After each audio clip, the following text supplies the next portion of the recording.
everyone. I know I have been away for a couple of months. It's nice to take a little break from YouTube because you get to a stage where you're sort of beginning to miss it and you start getting really excited about all the stuff that you can talk about rather than just constantly on the grind thinking about things to talk about every single week. So yeah, that's nice. Anyway, I'm back. Woo!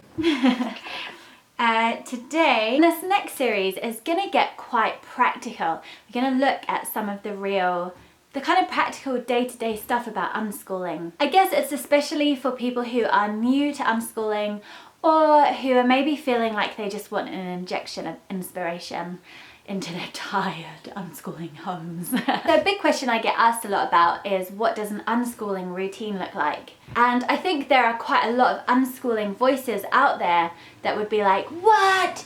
There's no such thing as an unschooling routine. You just flow through the day like a river flowing through a valley. And maybe it is like that for some people, and that is awesome. We lived that way for quite a few years. The first 5 years of our unschooling lives, we just kind of bounced around and made it work.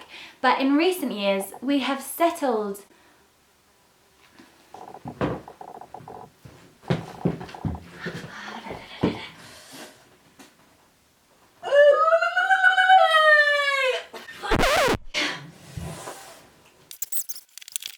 But in the last few years, we have, so I'm sitting really awkwardly because I fell off my bike.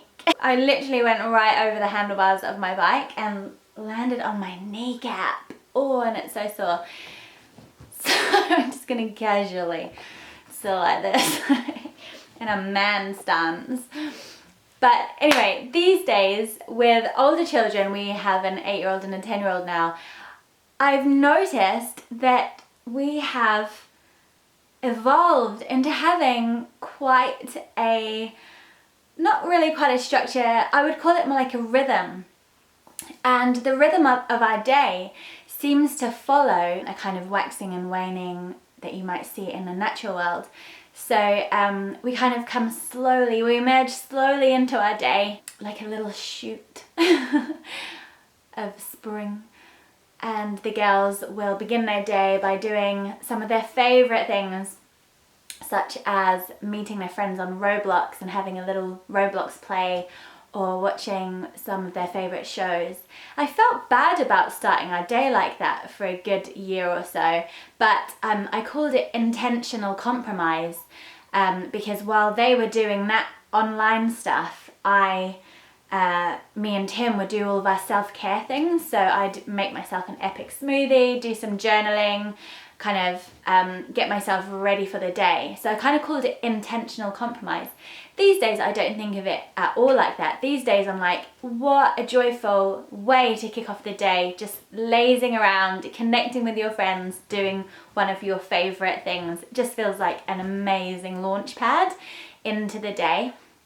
And then usually between 9 and 10 we'll get together and we'll have a little bit of a chat about what needs to happen in the day, what the girls want to do, activities they want to do. And then we have this kind of chunk of day which is all action. Sometimes this looks like they go off to their learning collective. Sometimes we do like a family adventure. Sometimes they'll have in mind like a project that they want to do some work on. Usually it's a big chunk. Sometimes it's little bits and pieces, like 45 minutes here and there. But we all tend to find those kind of days quite exhausting actually. So usually there is like a big chunk in the day where we're just all at something, doing something. And then we come back in, they reconnect again digitally with their friends. They'll have 2 hours where they meet all their buddies from around New Zealand and play Roblox. This is our life at the moment.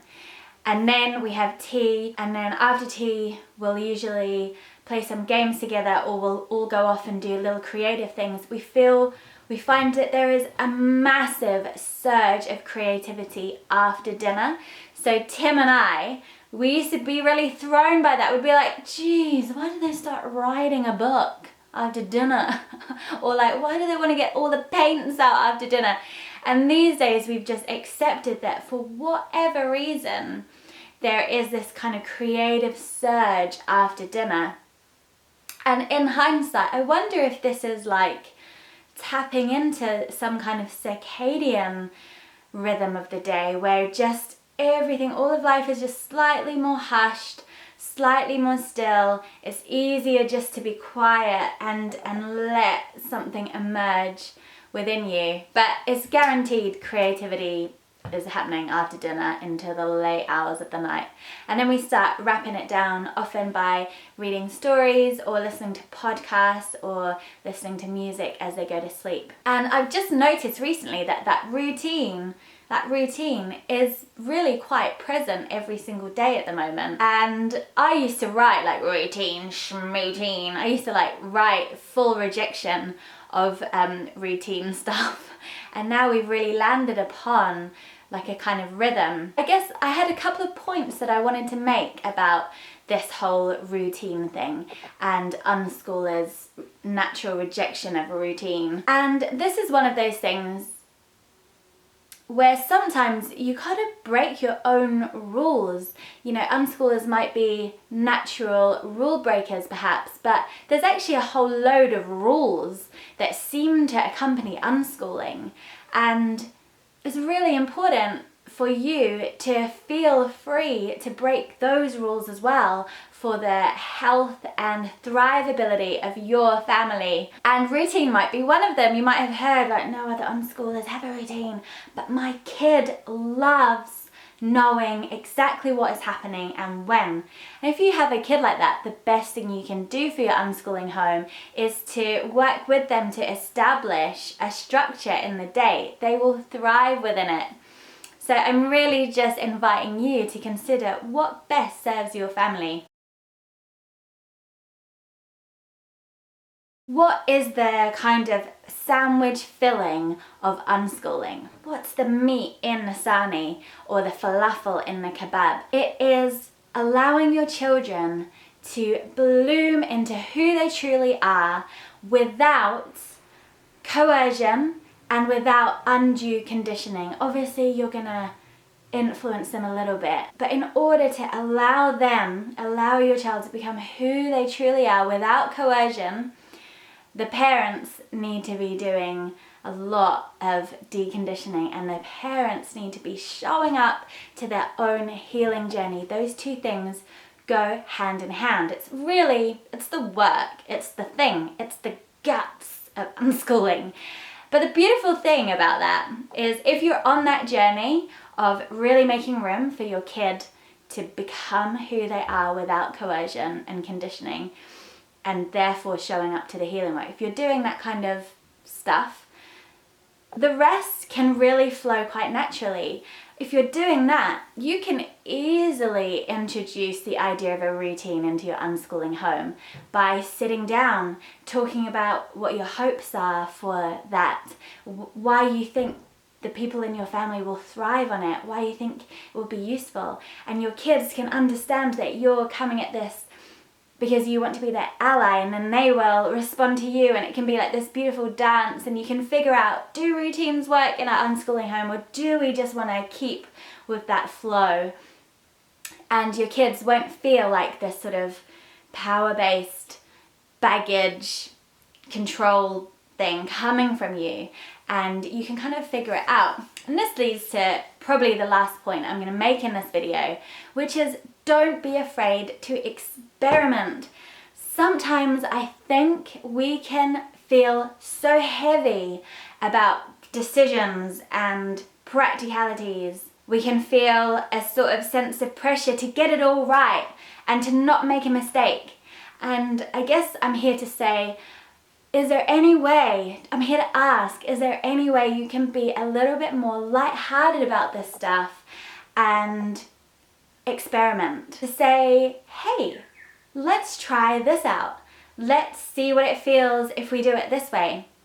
Let's try this for a few weeks, and then we can all check in with each other and talk about how that went down. We can be so afraid of doing that because I guess we don't want to like rock the boat or be too influential. We just can really get stressed about making changes or introducing something. And to me, part of life learning is experimental living. It is feeling like you might actually make a mistake, and you might have to come together as a family and be like, that didn't work.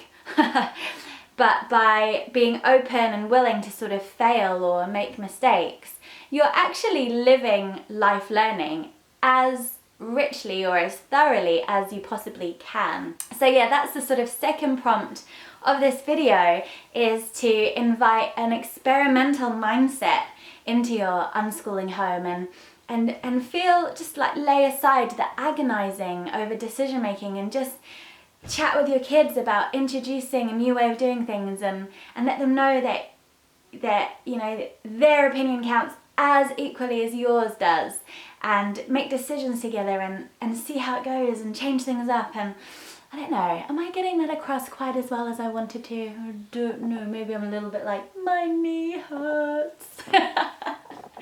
Anyway, I'd love to hear from you in the comments about those 3 things. So whether a routine works, that the meat in the sandwich, the guts, and then thirdly, that kind of ability to experiment and to really live the life learning in how you hold things lightly and test them out. Love to hear from you all of the time. Next week I'm going to be doing 3 things I wish I knew before I started unschooling. Oh my god, it's a YouTube clickable dream.